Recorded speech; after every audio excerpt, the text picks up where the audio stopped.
Hello, ladies and gentlemen, and welcome back. We had a little bit of issue with the camera. Someone hit the fence, and the camera tends to get adjusted when that happens. Snyder finds a strike zone 0-1 against Jared DeFaria. Absolutely nothing is going to stop us from bringing you this game, though we'll continually adjust the camera as we go along. A little low from Snyder, 1-1. Well, a little low was in the dirt. That's pretty low. Jared DeFaria, 387 batting average, 2 home runs, 15 RBIs. He's done well for himself in the 4 spot, excuse me. That one's low, but in the zone. 1-2 now to DeFaria. If you missed it, North Broward went up 1-0 over the Pinecrest Panthers with a monstrous homer over the left field fence from Dylan Ogozali. Well, monstrous both in the fact that it did go quite a ways. That's probably about 340 feet that home run was, but also monstrous that its impact in this game gives North Broward the first lead. That one's rocked by DeFaria, though, to Marsh in center field. Gets under it and makes the catch. 1 out now. Now batting number 10, Ryan Keenan. Remember, ladies and gentlemen, even though North Broward is at their own home field, because of the way the seeding works in the district tournament, Pinecrest is the home team. Certainly a strange wild card to consider with such a bitter rivalry between these two teams. We keep saying it because it needs to be emphasized. It's true. Outside, pops away from Clyott, 1-0. As we mentioned, Sam, North Broward is not a stranger to this phenomenon. That game against Somerset, where Somerset was unable to play the game at their field. So we had it here in Coconut Creek. North Broward was the away team for that one as well. Ball 2-0. We didn't host that game. The Twilight Zone hosted that game. That was a strange game. Strange game. So, yes, if you're looking at the scoreboard, where it says Eagles is actually visitor, and where it says visitor is actually Eagles. And in fact, I'll have to change the score bug around so that North Broward is listed first, as they are, in fact, the away team. So it's 2-1 now to Ryan Keenan, I believe, as you take care of that. He's yes, number indeed, 10, the sophomore. Center fielder. Sophomore center fielder, as you said, 317 batting average coming into this one. When you look down, the Pinecrest team, lots of depth in that batting order. Absolutely. A lot of high batting averages on this team. Here comes Snyder. Makes contact right to the first baseman. Holds off the pitcher, steps on the bag, 2 down. Stepping up to bat, number 5, Jake Kissinger. Well, so far, at least first time through the order, it looks like Brian Campbell's strategy played off of giving the Pinecrest Panthers a new look. They certainly seem like they don't know how to approach Snyder at the plate. Speaking of new look, a little weird to see North Broward in their away colors and Pinecrest in their home uniform as Snyder sets up, and that one is hit. Gets a weird spin, but goes right to Snyder. Flip to the first baseman, and that's the end of the second. We'll be right back with the third. We'll continue this uniform conversation right after this.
And we are back live at the North Broward Preparatory School here in Coconut Creek, Florida. Ty Marsh going to start things off.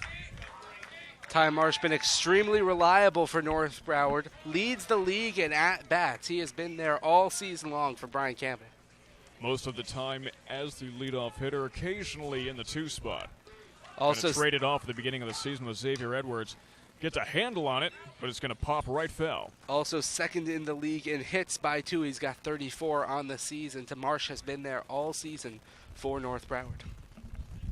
Of course, keep in mind, we feed you these statistics. The slate has been wiped clean. This is tournament contention. Well said, Playoff Sam. play. That one's low, 2-1.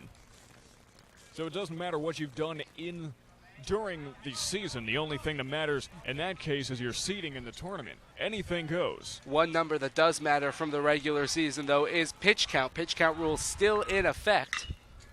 And Marsh grounds that one past the second baseman. He muffs it. Hit his glove, goes out into center field, and Marsh has himself, well, he reaches first on an error. Nobody. Number 9, Xavier Edwards. Yeah, we talked earlier in the game about the sure-handedness of Sam Brody, and that will most likely go down as an error since Brody actually touched it. But that was not an easy play. Ranging to his right for the right-handed fielder, and Brody having to go across of his body to make the play off of a short hop. Not an easy play. You have to feel that North Broward is going to be exploiting that, as that one is bunted towards the third baseman, gets the out, and gets run back to second. So now Goberville is going to step up to the plate. Now batting, number 24, Zach Goberville. So there's one out now as Xavier Edwards moved the runner over successfully. Well, that's all Good really. small ball. Sorry, Sam. That's all you really want to do. Now you have a runner in scoring position with one out. You got your 3 and 4 hitters coming up. 2 opportunities to bring in Marsh and double the lead. Good speed at second base as well, so a base hit to the outfield will most likely do the trick. So there's a runner in scoring position and one out to Goberville. Finds the strike, although he is slumping. Traditionally a very, very effective power hitter for North Broward, batting .391 with a home run, 24 RBIs. Well, that ground out to the pitcher drops him to 4 for 16. That one is big, but hit foul. 0-2 now.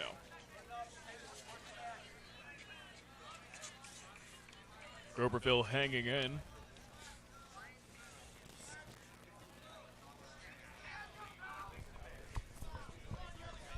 Logan Clyde is on deck. Remember, only one out. Here it comes. Grounded foul.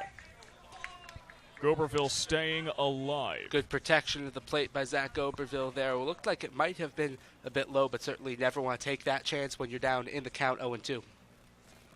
I gotta say, I like North Broward's road uniforms. The dark blue, the gold piping. It's a very nice look. I Very like classy. it as well. I like it as well, the blue. The green and white for Pinecrest, I say looks like the old White Sox uniforms. You say looks like a Hess station? A Hess station, yeah, gas station up north. Looks just like it. The white with the green piping. Ball outside 1-2. I remember hearing, I don't remember if this is actually fact, but the New York Titans became the New York Jets in the back then American Football League. Got the green and white color scheme because they were partially owned by the owner of the Hess gas stations. Well, that's a good trivia question, but it's not our trivia question. We'll have one for you in a little bit. 2-2 now to Goberville. In fact, at the top of the 4th inning, we will be revealing the Brainwash Sports Twitch TV trivia question of the day.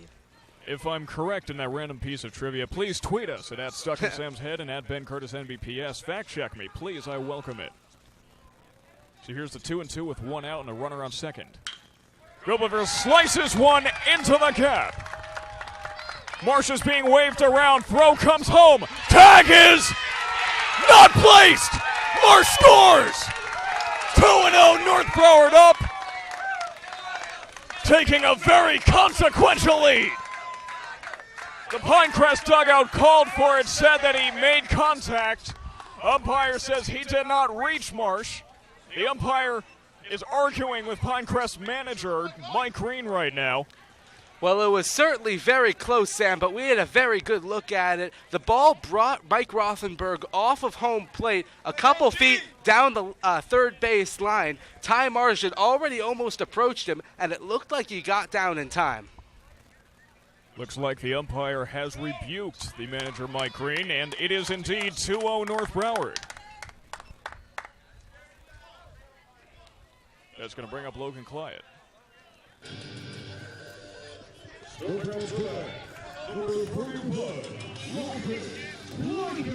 Well, that's a massive run for North Broward to get as the wind's picked up a little bit here at the broadcast booth. That doubles the lead for North Broward and gives Dusty Snyder, the freshman, remember, just that little extra bit of confidence. Runner goes down, throw is in time. And Goberville is caught stealing. He has stolen 3 on the year. That's not going to be one of them. Well, Mike Rothenberg's committed to Duke, and when you run on a ACC committed catcher, you run the risk of having that happen. So there's 2 outs now to Clyott, and the bases are now empty. Here's a pitch. Big contact, high to left field. Going back is the fielder, gets under it. Has to adjust, but makes the catch. And that's 3 outs. We'll be right back with the bottom of the third. Ben's going to take that one on his own. Don't go anywhere.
Welcome back to the FHSAA Class 5A 14 district quarterfinals here from North Broward Prep. The Eagles and the Pinecrest Panthers as we head to the bottom of the third.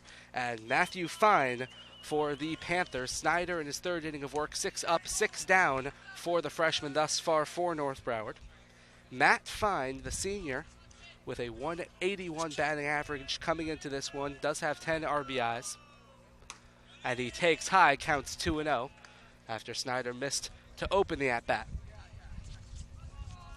Snyder has not faced the Panthers in his career, but he set down the first 6 he faced as Fine swings and hits that one into left field. Gordon goes back, and he makes the catch going back for 1 out. Gordon with 2 nice plays now in left field. Stepping into the box, number 11, Nick Pagano. Had that nice play to open the game, going back on Jacob Singer to make the play, and now there's 1 out in the bottom of the third for Nick Pagano, the junior who gets the surprise start, 0 for 4 on the season thus far. He hasn't had very many at-bats, but he gets a chance here against Snyder, and he hits one in between the shortstop and third baseman, just out of the reach of the third baseman, Zach Oberville, for the first hit of the game for Pinecrest.